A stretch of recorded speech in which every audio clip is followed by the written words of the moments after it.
Moorhead police now have an ID on a dog trapped last week, and he won't be able to stay in the city. DNR experts say based on this animal's appearance and mannerisms, they're confident it's a domesticated dog-wolf hybrid. Police say city rules do not allow a wolf hybrid to be kept in the metro, and they're now looking for a sanctuary or a rescue operation to take it in. Good morning, everyone. Thanks for waking up with the Valley today. I'm Lisa Bedeau here with Jordan Schreier. We're just getting started with our nonstop news and weather to the top of the hour to help you plan your day. Police are looking at a car-bike crash in West Fargo as an accident and do not plan to request charges against the driver of the vehicle. The North Dakota Highway Patrol says 66-year-old Larry Wright had yielded to traffic and was making a turn at 7th Street and 4th Avenue East last Wednesday when a boy on a bike entered the crosswalk and rode in front of Wright's SUV. The vehicle hit the boy and trapped him and the bike underneath it. Police say Wright was going about 5 miles an hour at the time of the accident. Dante Bravecrow is being treated for serious but not life-threatening injuries. A North Dakota sex offender who was deemed a low-risk offender is now facing new charges for allegedly sexually assaulting 2 girls. 21-year-old Alexander Matson of Herdsfield, North Dakota, is accused of gross sexual imposition. Court documents allege that he raped a 13-year-old girl in October 2018 while driving around with her. The victim told police that Matson told her if she told anyone what happened, that he would send people after her. He's also accused of assaulting a 16-year-old in January, also in his vehicle. In that case, he's accused of threatening to leave the girl outside on a sub-zero day if she refused to have sex with him. Matson was sentenced 3 years ago to probation after sexually assaulting another 13-year-old girl. Now 10 minutes before the top of the hour, let's get a check of that forecast with Lisa Green. Good morning. Today, beautiful out there at the moment. You could see that sun shining over the clouds there. A nice bright start to the day here in Fargo. We've got some sunshine, a mix of sun and clouds on the way for us this morning and into the afternoon as well. And that sun will help us out a bit. We'll warm up to about 70 degrees for your high in Fargo. That's 5 degrees warmer than yesterday. That's just how cool we've been. And we'll see some wind out of the north. That's not that strong, up to about 15 miles per hour. So overall, looking at a pretty nice day, though we can't rule out that pop-up shower potential this afternoon in the north and east again. Now, taking a look at your temperatures now, we are in the 40s and 50s. It's 49 in Grand Forks, 56 in Fargo, and most of us into the 50s out there. The visibility has been an issue this morning. We've had some fog affecting some parts of the valley, and right now Fergus Falls is at 2.5 miles for our visibility. We're at 4 in Grand Forks and down toward Elbow Lake at about 5, which is not too bad, but there have been some places in between where the fog has been a little bit more dense, so something to be aware of. Our wind speeds are light. A lot of calm reports coming in here. If we do have some wind, it is generally northerly this morning. So some areas of clouds, but overall we're looking at some quiet weather as far as precipitation is concerned. Perhaps a couple of sprinkles around Bemidji, and that's kind of the area where we would see some of those pop-up showers and maybe even a thunder shower heading into the afternoon. Can't rule it out, but overall looking at a dry day. We warm up tomorrow, but with it comes a chance for some storms Friday, or rather Wednesday evening, and some of those could be stronger in the Southern Valley. Into Thursday, some rain hanging around, and then Friday, another round of thunderstorms ahead of us for Friday and perhaps into Saturday too. So we're looking at some unsettled weather continuing this week. Temperatures are going to be into the low to mid 70s much of the rest of the week and carrying over into the weekend, and hopefully we shake this pattern as we head toward next week. A high of 80 degrees on Monday.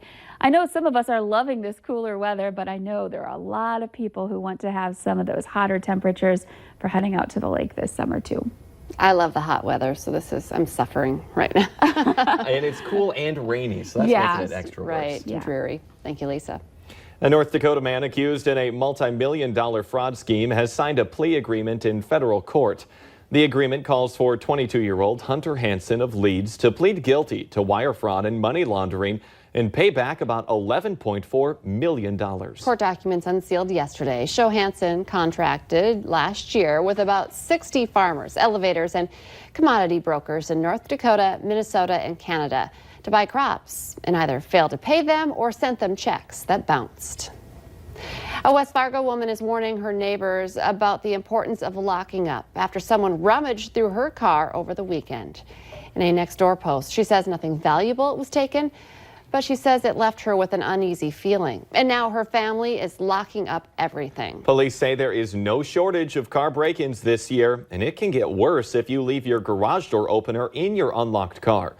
Police say another thing you should never keep in your car is the title for your vehicle, your passports, or information that includes your social security number.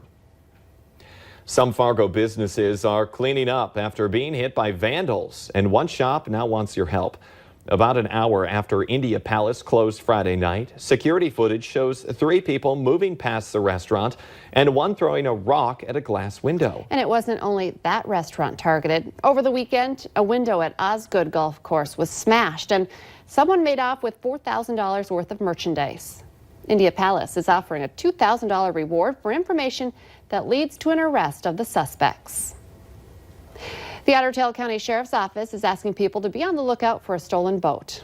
It was taken sometime this past Friday or Saturday from U Motors on the north side of Pelican Lake. It's a 2003 Glastron 175 SX. The boat is white with blue accents, and the trailer is a blue Glastron single axle with chrome rims. If you spot the boat or have any information about the theft, you're urged to call the Otter Tail County Sheriff's Office or your local law enforcement. A Twin Cities man is facing charges of killing 2 trumpeter swans, which are protected under federal law. A Minnesota DNR officer says he saw 25-year-old Connor Walsh of Lino Lakes shoot and kill trumpeter swans from a kayak last fall in Anoka County, then drag the bird into the water. Officers say they then found 2 dead trumpeter swans in Walsh's boat. They say Walsh told them he thought they were snow geese, but the DNR says the swans are up to 5 times bigger, and hunters should know the difference. Emergency rules are in effect immediately on Lake Ashtabula, north of Valley City, after state officials confirmed the presence of zebra mussels in the water. A fisherman spotted a zebra mussel last week, and further inspections found populations of zebra mussels at various ages throughout the lake. The state is now prohibiting the movement of water away from the lake and river, including water for transferring bait. Remember, you should always clean, drain, and dry boats and other equipment before using another lake. Plus, you should protect your feet when wading or walking on shoreline rocks, and be careful when handling zebra mussels. They are dime-sized mollusks with sharp-edged shells, and they can produce large populations in a short time.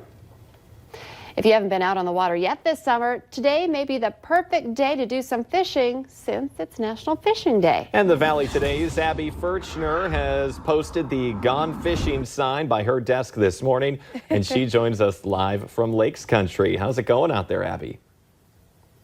Hi, good morning, Jordan and Lisa. We were on the boat, but we had some technical difficulties, so we had to come back to the dock. But who says you can't fish from a dock and get some sunnies and some fish here? Because we have seen it happen. Theo, who is with us this morning, he's caught a ton of fish already. So we're going to try to do that here on TV. But first, before we start casting, let's talk about what we have going on here. I know we have a couple different things on our line.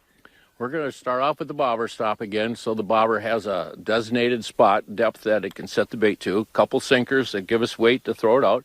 We got a plain hook and a worm on there.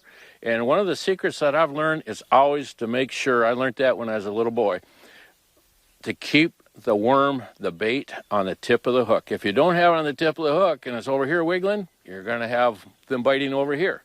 So keep it on the tip. And it'll go good for you. Here. And I know we were also showing a minnow on a hook, and now we have a worm. Is there a difference in what fish you're going to catch when it comes to the different kinds of bait? The minnows we have are larger. They would be more for a walleye size, bass, northern.